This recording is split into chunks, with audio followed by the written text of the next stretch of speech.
Hi Chelsea fans, given a chance to rate the players this season so far in a half-term report, what ratings would you give them?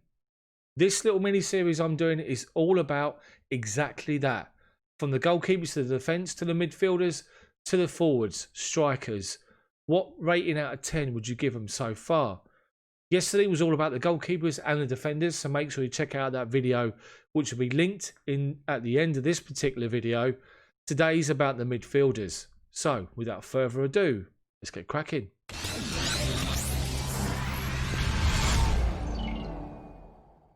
So the reason I'm doing this video is because it's boring with the international football, and we just want the Premier League back. Chelsea are on such a run, playing really well, had momentum, and it's all had to stop.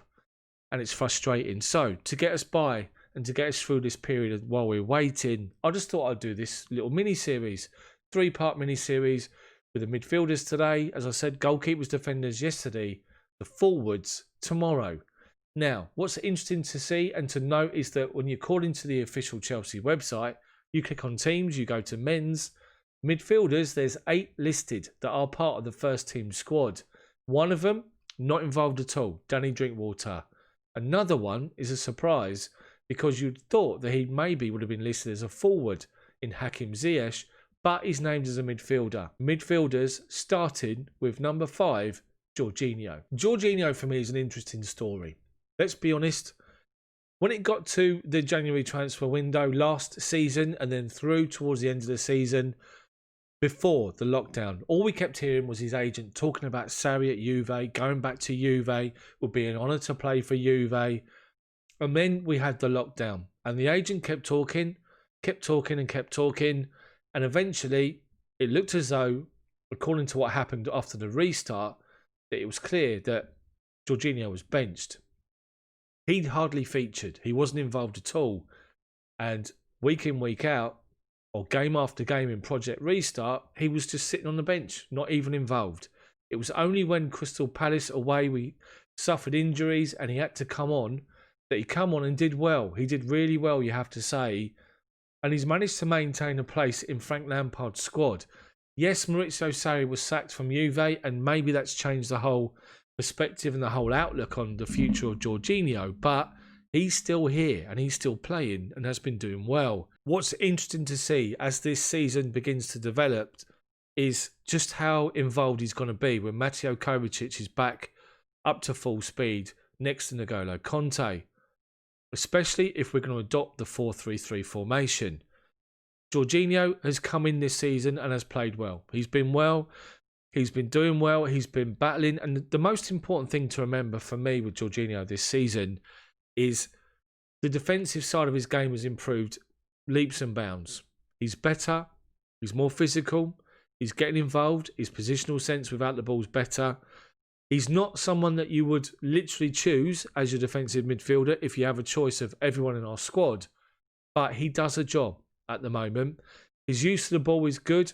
Just needs to pass it forward a lot more for me. And I'm going to give him a 7 out of 10. Then we've got N'Golo Kante. And what can you say about N'Golo Kante that's not already been said?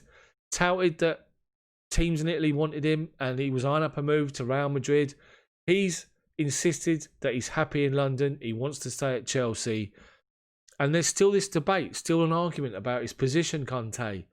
Last year, Frank Lampard was playing him in the box-to-box midfield role, which everyone was moaning about when he played in that role for Maurizio Sarri.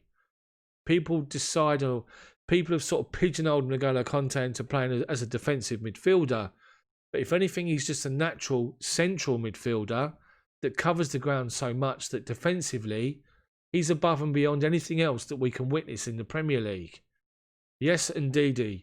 Yes, other players, Rodrigo, or, other players that play defensive midfield positions, but they don't even come close to N'Golo Kante. He's everywhere. And this season, we've seen him play in a 4-2-3-1, in a 4-3-3, a 3-4-3 even as well. But what really suits us and what's been seen in the last few weeks, the 4-3-3, with him playing in the middle of the central midfield, not as a defensive midfielder, just playing as the base of a 4-3-3, with the 2 players outside of him with license to go forward. N'Golo Kante is showing exactly what he was, where he was a few seasons ago, simply outstanding. And N'Golo Kante's been good this year so far. Been really, really good. I'm going to give him an 8 out of 10. Next up is intriguing. Mateo Kovacic. Now, what's happened to Mateo Kovacic, the player of the season last year? Kovacic has found himself benched or into the team and coming off, or just in and out and not really settled down. And I'm not sure what the reason is. Is he suffering with some fatigue? Is there an injury problem? I'm not so sure. Because what we do know is that when Mateo Kovacic is in our team, just like N'Golo Kante in the middle of midfield, he is literally everywhere. He's in defensive positions. We all know what he can do with the ball at his feet. We all know what he can do when he goes forward and bursts through midfield, evading challenges left, right and centre to come out with the ball and start our offensive attacks. We haven't seen enough of it so far this season. He's been busy. He's been, the last game against Sheffield United, he was everywhere again. We've seen it in the Champions League. He just seems to be in and out of the team at the minute. And I just wonder what you guys think of that, bearing in mind he was the player of the season. For me, Mateo Kovacic should be starting next to N'Golo Kante in the 4-3-3 formation with one other.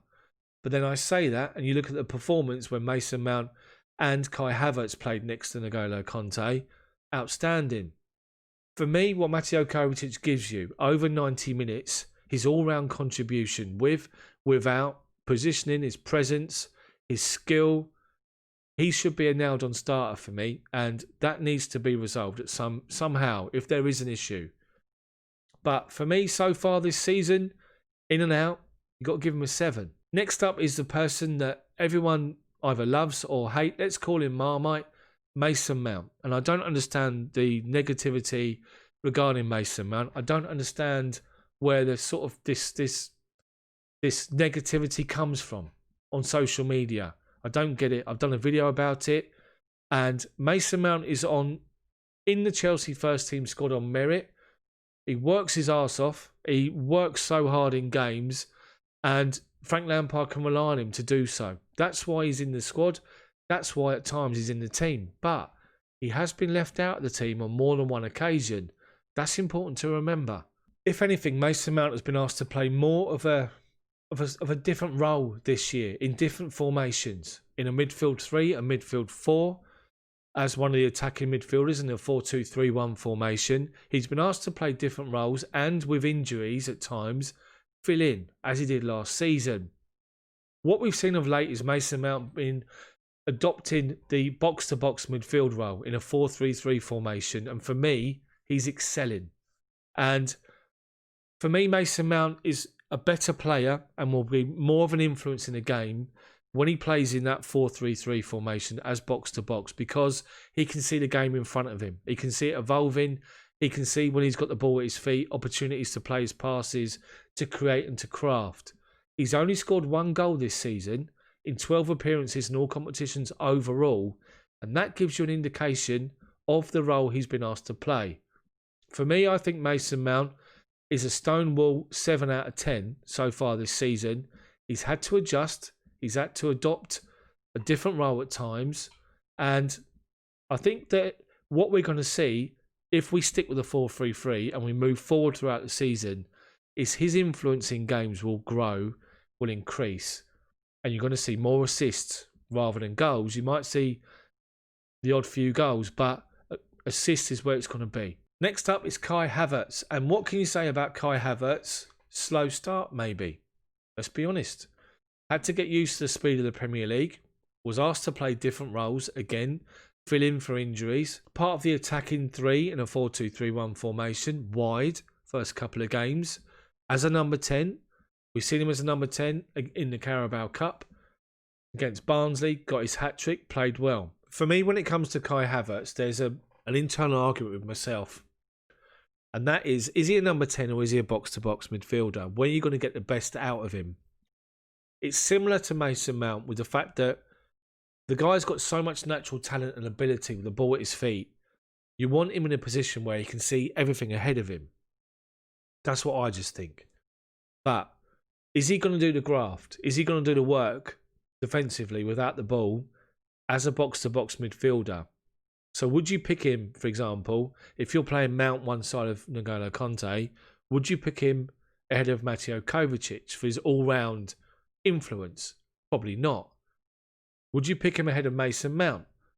Home games maybe, possibly. Against the so-called lesser opposition maybe, where you know you're going to dominate the ball and have a lot of the ball because they're going to sit back and defend. But in the games against the top six, in the games against our rivals for Champions League, could you rely on Kai Havertz to be a box-to-box midfielder without the ball and be an influence without the ball? That's the question that we have to ask. Whereas if he's a number 10, albeit with his back to goal majority of the time, can he influence the game? And I think that's where he's more of an influence. So we have to see how he's going to evolve into the box-to-box midfield role, because I have to say, in the game he did play in that position with Mason Mount, he played well, played very well.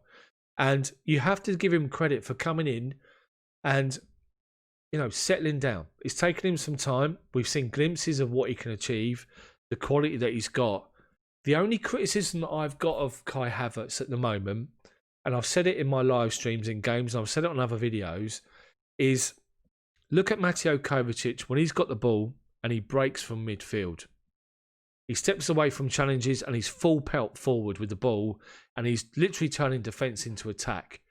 Kai Havertz for me is sort of half, three-quarter paced. You know that if he goes and he stretches his legs, he's gone. He'll leave a lot of people behind because he's quite quick. He's quite leggy, but his big, long strides will take him away from people if he gets up to full speed. You just don't really see him go full pelt, and I think that's the only criticism that I've got. But it's only November. Season only started in September. We've got to give him time to adjust. So if anything, this season's probably a little bit of a bye. You just hope that he's sort of beginning to come to terms with things and really settling down by the last third of the season. So for me, Kai Havertz's influence is there. It's going to grow. He's going to improve and get better.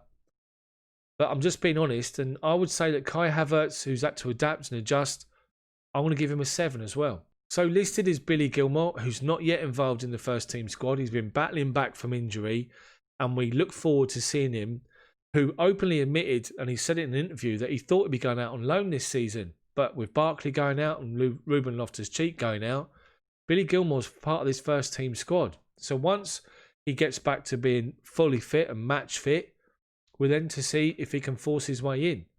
Hopefully so. But we wait and see what's going to happen with Billy Gilmour. So to the final person who's listed on the official website as a midfielder, and that is the magician, that is Hakim Ziyech.